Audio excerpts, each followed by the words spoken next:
it's Cooking with Christina, and today's recipe we are going to make a dish that I would call a Belgian Endive Casserole.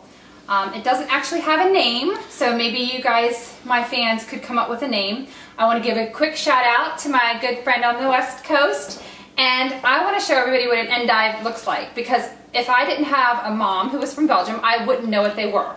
This is a vegetable, and we are going to go ahead and saute these. Before we do that, I'm going to just tell you what the ingredients are. This is an 8x8 casserole dish that we'll be using later. I have 8 slices of thinly sliced ham. I think this is Virginia baked, but you can get any kind of ham you like. I have 4 endives. We're going to be using some white wine, probably just a splash of white wine. I have 2 beef bouillon cubes, and this is what they look like.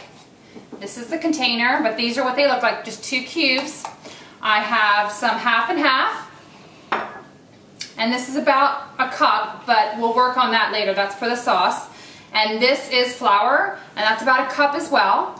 And I also have some shredded Parmesan cheese. So let's get started, and the first thing we're going to do is we're going to put about 7 tablespoons of butter into a saute pan, okay? Because we're going to saute the endives. We're going to bring the heat to medium, and we need a stick of butter because we're going to use that last tablespoon to make our sauce, or what is also called a roux. While that butter is melting in the pan, we can go ahead and get it started, and then we're going to go ahead and just put our endives in there with the butter. And this is the first step. We're just going to have the butter in here with the endives. We're going to cover it up. This will melt, and we'll just check on it just so that we can evenly distribute the butter. But this is going to go ahead and saute with the lid for about 15 minutes, and we'll be back then to make the sauce. Okay, so now that your endives have been sauteing for about 15 minutes or so, and be very careful because this is going to be very hot butter here. They're kind of a light golden brown. They're going to be kind of translucent, and I've actually turned my temperature to low. I'm going to go ahead and cover that back up. In the meantime, I have melted a tablespoon of butter, and I'm going to start on my sauce, or my roux. And after the butter is melted, we're going to just take it off the fire for a little bit, add a little bit of flour until you get just a kind of a paste.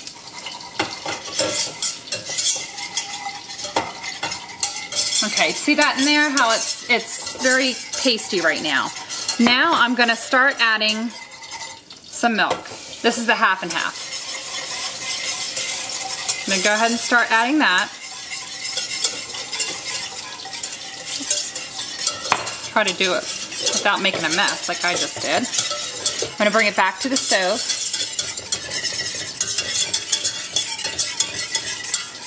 And go ahead and add some more of this. This is the half and half. I'm going to turn it, it should be at about medium heat. But this goes very fast.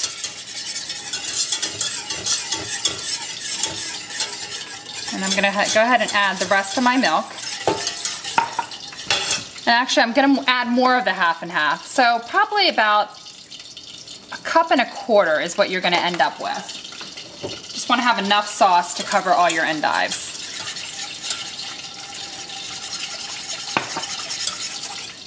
At this time, it's probably hot enough that you can go ahead and add the 2 beef bouillon cubes.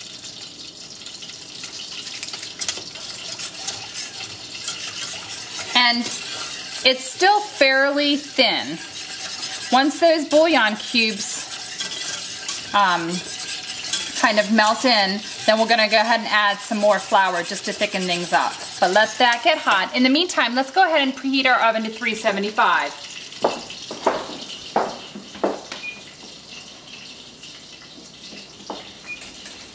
The oven should be preheating to 375. I'm going to check on my endives. They look They look pretty good. They're pretty brown and they're sparking all over the place. So I'm gonna go ahead and just turn them off, but I'm gonna keep them on there. And I'm gonna work on this sauce. This is a cheese sauce that's gonna go on top. And I'm just kind of sprinkling a little bit of flour at a time in here because I don't want it to be lumpy. I like using a whisk, again, so that you don't, so it's not too lumpy.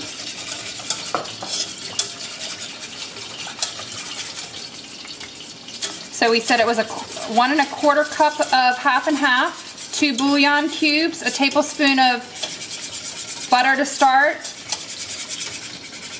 and we started off with a cup of flour. We may not end up using all of it depending on how thick the sauce is going to get. The trick to making a roux is you really want to keep stirring it. You don't want to leave it. You don't want it to, you know, burn at the bottom. I'm going to turn it down a little bit lower, but it's really thickening up nice here. Do you see that? See how thick that is? Okay, and the bouillon cubes are just about melted. I'm not sure that I'm going to even need any more of this flour. So what I ended up using is about a 1/2 cup of flour. And remember that splash of wine I said. We're going to go ahead and add it now.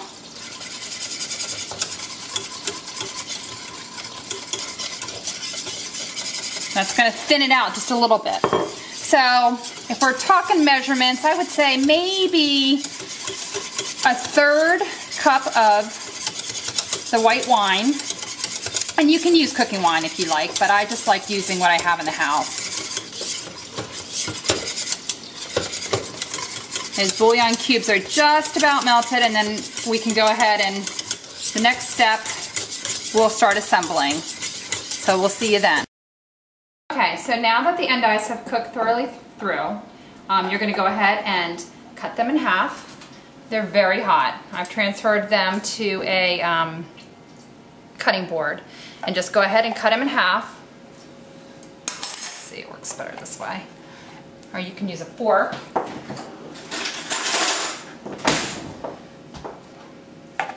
That way you're not burning your fingers. So after they're cut in half, then we're going to take 1 slice of ham, and we're going to wrap each half of the endive. Once it's wrapped, just go ahead and put it right into the Pyrex there.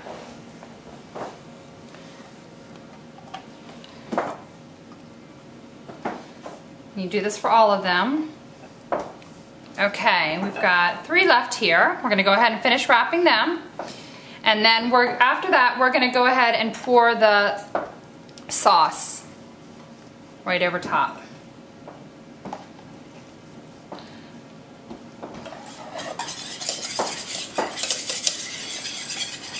Let you see how thick that sauce actually is when it's coming out. I like to make it so that I have enough sauce to cover the entire tops, because I'll probably serve these with a mashed potato, and this will make some nice gravy for the potatoes. And then I take the cheese. I have the shredded Parmesan. I have 5 ounces. I'm going to go ahead and sprinkle it all right on top. My oven just preheated.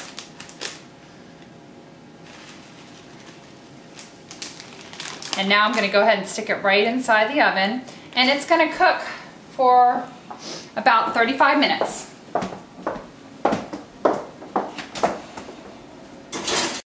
So it's been 30 minutes. We're going to check on our endives, and they look good. They're nice and golden brown on top.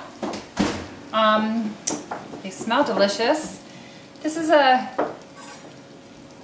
recipe that I typically save for date night with my husband, because my children seem to think that endives are too bitter. Your typical endive is usually cut up in a salad, but this is a different way to make them. It's a European way. It's a family recipe that's come down from my mom's side of the family. And I usually serve mashed potatoes because that goes really great with that gravy. And there you have it. I hope that your family enjoys this meal just as much as mine does.